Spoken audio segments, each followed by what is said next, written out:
Hey guys, what's going on? It's Salvage here, and today we're going to be talking about Gotham Knights, and actually they did a Q&A on Discord. I think it was today or maybe yesterday, but there was a ton of questions asked. I'm going to be going through them in some videos, maybe shorts as well, so basically stay tuned for a lot of that coming up soon. So before we actually get into this, give this video a like. The algorithm sucks right now, I'm just going to be honest. So let's try to get to 200 likes. You guys are always awesome with the Gotham Knights video, so let's get that and give this video some support, and let's get into this. The question was basically, what made you decide to set this game apart from the Arkham series? I'm pretty sure Patrick Redding actually responded to this, and he said the rich mythology to the Batman universe itself. We wanted to be able to interpret and adapt the characters, that's both the heroes and their rogues gallery, in new ways that would support a new player experience and progression. We wanted to be able to write the history of these characters with an original story without being tied to a particular continuity or feature set.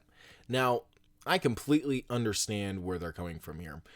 I really get why they're not going to continue the Arkhamverse, at least WB Montreal, and why they're not going to continue doing what, essentially isn't really necessary. They actually did, which is kind of ironic, the Arkham Knight DLC, which was Nightwing, Robin, Batgirl. I think the most work that they did on it was actually Batgirl, which was a 45-minute DLC. And that kind of was like what we're getting in Gotham Knights, was a Bat family team up without Batman. It was very interesting. So, I'm not necessarily upset that this isn't set in the Arkhamverse. It kind of makes sense why they're not going to set it in the Arkhamverse. Of course, they want to do their own thing. Arkham Origins kind of had a bad rep for doing a lot of things that were out of continuity in terms of Harley Quinn and Joker's meeting up, Joker just meeting up also. I think that was somewhat out of continuity in many ways. There was just a bunch of random stuff that was just super weird in continuity wise. So I get why they don't want to bring it back and kind of have that problem with the fans or hardcore fans saying, oh, you got this wrong about the continuity, you did this wrong, why are you messing with this, blah, blah, blah. I kind of get that. There's also the other side of the argument that people would be saying, well, if it's not broke, why fix it? Why even change it at all? If you already have a formula there that's already perfect, all you got to do is put on the Unreal Engine 5 and put the combat for the Arkham games there that you already had for Nightwing, Batgirl, that you already worked on for the DLC, and just, make a story out of that. I feel like that's also a valid argument, and it also would have worked that way as well.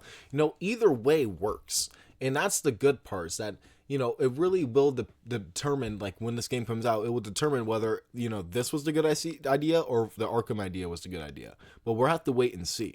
I think that, of course, this makes sense for WP Montreal, because, when they were making this game, before, they canceled two other games. One was a Damian Wayne Arkham game set in the future, and then the other one was the Suicide Squad game. So of course, all of that led to this game, and it kind of makes sense why they just want to do their own thing instead of being tied to a bunch of different continuities.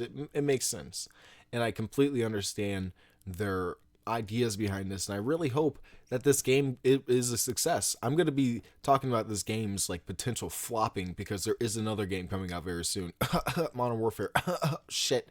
It's going to be rough, but I'm going to be getting into that in a different video. But for, right now, I understand why, this game might not do well, and I really hope that it does do well so we could get other characters in this game. Cassie Kane Batgirl, or Stephanie Brown spoiler or something, we get to get Catwoman or something, or Batwoman. That'd be interesting to see. We would get a bunch of Gotham side characters that we haven't really seen in the spotlight, and that's something that I think these characters really need right now.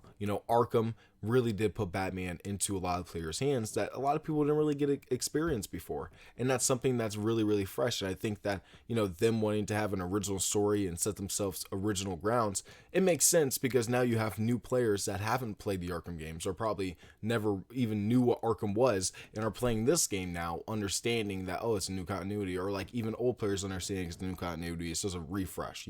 It's refreshing, and I understand that. So hopefully this game is good. I really can't wait for it. Tell me what you guys say in the comments below, and definitely stay tuned for shorts and other videos talking about all the questions that we're asking in this Q&A.